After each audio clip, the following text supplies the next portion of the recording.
the storm. There was no answer from the cat carrier, but then she hadn't actually expected one. In this, one of the oldest parts of the city, the houses were 3- and 4-story, red brick Victorians.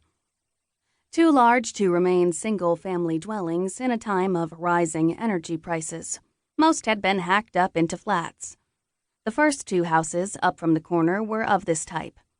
The third, past a narrow driveway, was larger still.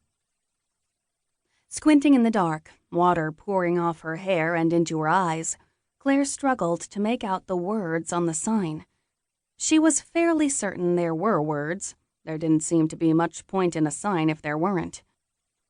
Never any lightning around when it's needed. On cue, the lightning provided every fleck of peeling paint with its own shadow. At the accompanying double crack of thunder, Claire dropped her suitcase and clutched at the fence.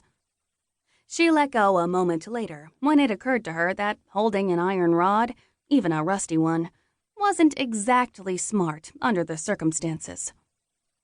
White and yellow spots dancing across her vision, the faint fizz of an electrical discharge bouncing about between her ears, she stumbled toward the front door. During the brief time she'd been able to read the sign, she'd seen the words, "Est House," and right now, that was good enough for her. The 9 stairs were uneven and slippery, threatening to toss her suitcase, cat carrier, backpack, and all down into the black depths of the area in front of the house.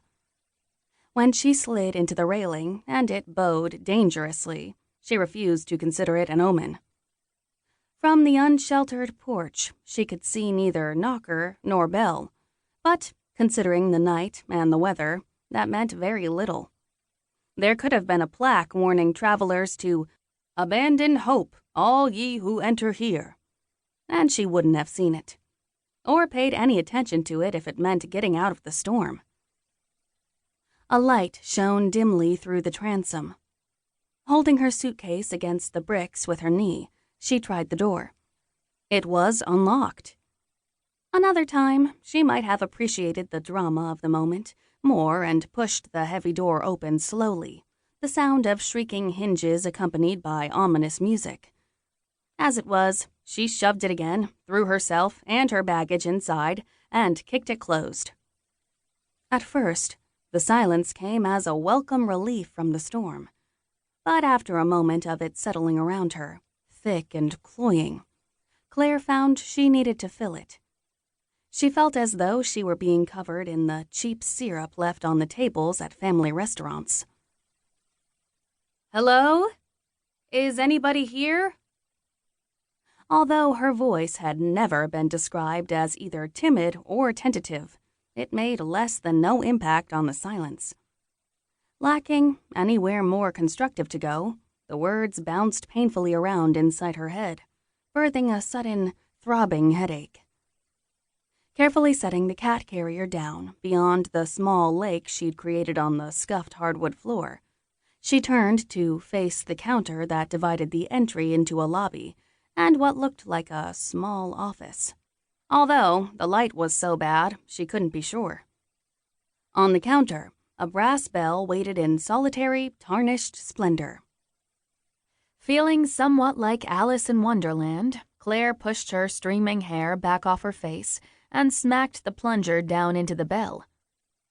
The old man appeared behind the counter so suddenly that she recoiled a step, half expecting an accompanying puff of smoke, which would have been less disturbing than the more mundane explanation of him watching her from a dark corner of the office. "What?" he demanded. "Do you want?"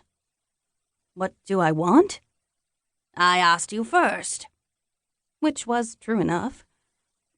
"I'd like a room for the night." His eyes narrowed suspiciously.